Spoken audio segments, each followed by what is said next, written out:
Hi, this is Dr. Norm McVeigh again, and we're moving along with our Anatomy of the Human Energy Field course here. This is the second video on this. So we're now talking about the subconscious, and we're talking about the three primary forms that I promised you on the earlier tape 1. There are three traumatic types of incidents that exist in the subconscious. They're called 3s, 2s, and 1s. What is a 3? A number 3. A number 3 is a trigger incident. It's an incident where you've been reminded of a greater stress of a 2 and a 1.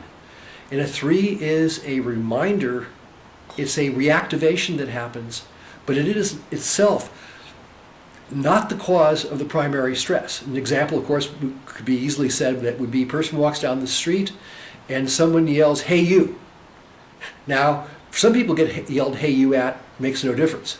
But if you have a lot of "hey yous" in your 2s and 1s, and maybe in a 2 and 1 someone hit you after they said "hey you," or you were accosted by somebody or robbed or whatever, when someone says "hey you," it triggers.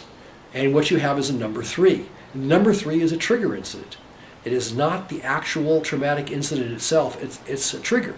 And you can have a number 2 or number 1, which I'll go into. They're very, they're causes of stress. They're actually trauma actually being administered, so to speak, in the incident. That's when it's actually being caused in the incident. This is not being caused in the incident. This is a trigger. So you can see all the triggers you have. Reactivators. You see what those are like for the client. Just the idea of paying bills has been a reactivator for me at different points in my life. Just sitting down with a checkbook is like or seeing bills, or having someone talk to you, and you can look at someone looks at you in a particular way, it's a reactivator, it's a trigger. Someone talks to you in a particular way, it's a trigger. Just going to the store can be a trigger for some people, or having dinner. Oh my God, all the foods I shouldn't be eating. So those are triggers. Those are 3.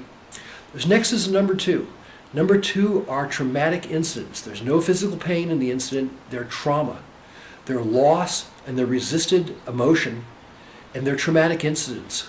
They have emotions like grief, fear, anger, sympathy, apathy, on and on. And they are incidents of essentially of loss, and they're emotional incidents. They're trauma. That's where someone breaks up with you, you lose your job, you nearly get in a car accident, you find out someone's going to pass on that you love and care about. Those are all number 2 incidents. Number 1 incident is an incident of actual physical pain, actual physical collision, impact. It's actually painful cellular memory as it's being recorded. And it's physical trauma to the body. And there's some amount of unconsciousness in it, or attenuated attention or attention deficit, which happens during physical pain. When physical pain takes place, the person goes into levels or gradients of shock. And full level of shock is unconscious. But when you have shock, when you have physical pain, there's a certain level of shock that exists. And that shock tends to disperse your attention and cause you to not be in the moment. And again, that can run all the way to pure unconsciousness. Example is being hit by a surfboard, which I remember someone I assisted on the beach that happening to. Having an operations, a surgery, a physical beating, physical abuse. There actually has to be actual cellular pain administered through impact. There needs to be actual injury there. That's a 3, 2, and 1. Why I mention that to you is these go in threads. Okay? And sometimes what will happen is a patient or a client or someone comes to a practitioner, and the practitioner relieves them of a number 3, which is a reminder or trigger incident. And for right then, the person feels much better. But remember, the trigger incident is only reminding them of the 2 and 1. So what you're doing is getting rid of the reminder, but the 2s and 1s lay dormant in the subconscious and they'll get triggered again, sure as can be. So if you've gotten rid of a trigger incident, don't pat yourself too hard on the back, because new ones will form. Look, if the areas where you're having trouble in life are the 3s, 2s, and 1s. And the 2s and 1s are prominently there, and the 3s, a 2 and 1 incident can be triggered 1,000 times, during one's lifetime. How often do you get reminded, if you have financial problems, how many times a day do you get reminded of that? Well, probably each one's a number 3. So what you're going for, obviously, is the 2 and the 1. That's what you're looking for. That's where biofeedback comes in handy. You're looking for 2s and 1s. So, all right. What you want to do is also, when you're working on these incidents in whatever form of process you use, you want to get to the beginning of the incident. You want to get to the start of the incident. And the start of the incident is when the person started to get the idea that this incident was going to happen.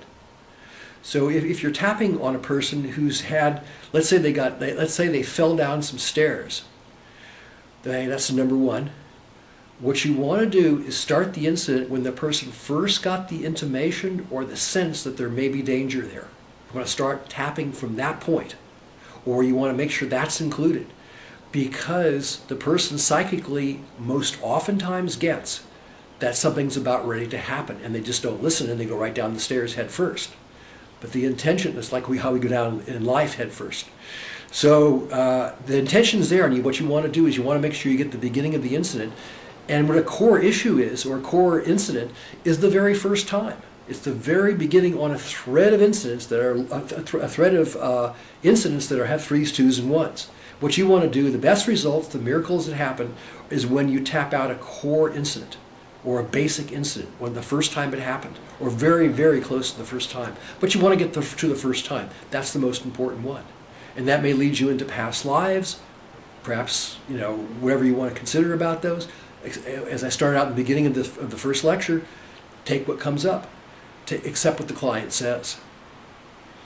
And what you're doing is you're going on these threads back in time, earlier, similar, down a thread, all the way down to basic. And you're just going all tapping your way on down. And what you'll do is you'll get to the person when they were a little kid sometime, and this happened for the first time. That's your basic or core incident. That's what you're looking for.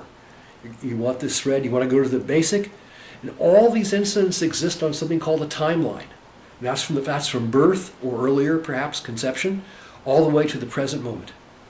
And that's the timeline. It exists like this. It's linear, and at least it appears to be that way. And what you're doing is you're getting back earlier and earlier and earlier in time. And on this timeline comes many threads running down to basic or core incidents. You get some relief from tapping a number 3. When you tap on a number 2 and release it, you get more relief. When you get a number 1 gone, you've got more basic or more release. And when you got a basic gone, you have a behavioral change. And that is powerful. So you complete the thread and you bring about complete relief. So 3s, 2s, and 1s. And Wilhelm Reich called this stuff armory. When you have this stuff plastered all over your body, all these incidents of being hit here and yelled at and this, and they pushed you here in their chest, and this is all called armoring. And armoring essentially is negative mental energy that is very solid, and it has an electrical charge to it, and it stifles perception. It attenuates attention, it stifles perception, it stifles aliveness, and it brings you down the scale of vibration. The more armoring you have, the more you're down here. And the less ability to feel and sense. And the more you're in your head, the more conceptualization, the least amount of actual experience or re-experience. And the more you live in myth, rather than actually in the real moment. So that's armoring Wilhelm Reich.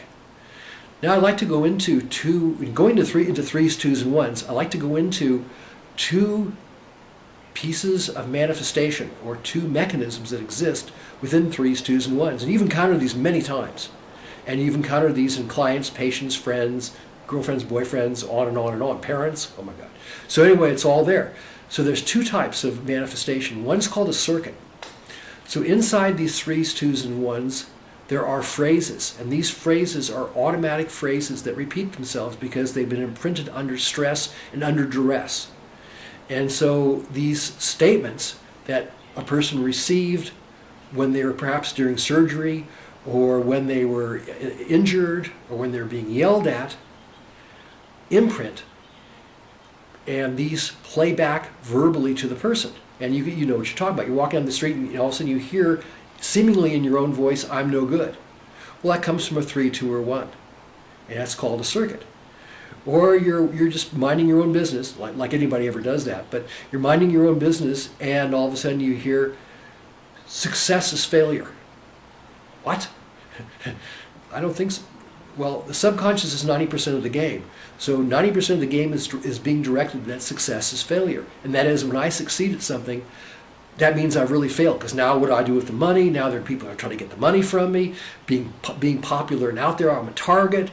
I can't live my clandestine life then, and on and on and on. All the counter intention or opposing intention. So these are called circuits, and they're automatic verbal statements that occur, and they're rooted in, and they're part and parcel of a 3, 2, and 1. Next, moving right along, is something called a machine. And a machine it doesn't talk, it moves. So it actually moves the body in various ways, shapes, and forms, and it's a physical movement activity. You'll see it. Sometimes you'll see when you're talking to them, they start to clench their fists. Are they really going to hit you? No, there's just some past 3, 2, and 1 that's been reactivated. There's a guy I knew one time. I didn't know him, but I watched him and observed him with keen interest. He'd always walk right next to a building, actually rubbing his shoulder on the building, rather than walking a foot out from the building. That's a machine that has him walk in that manner. They're often, you watch people, they'll have an intimidating look on their face. That's a machine.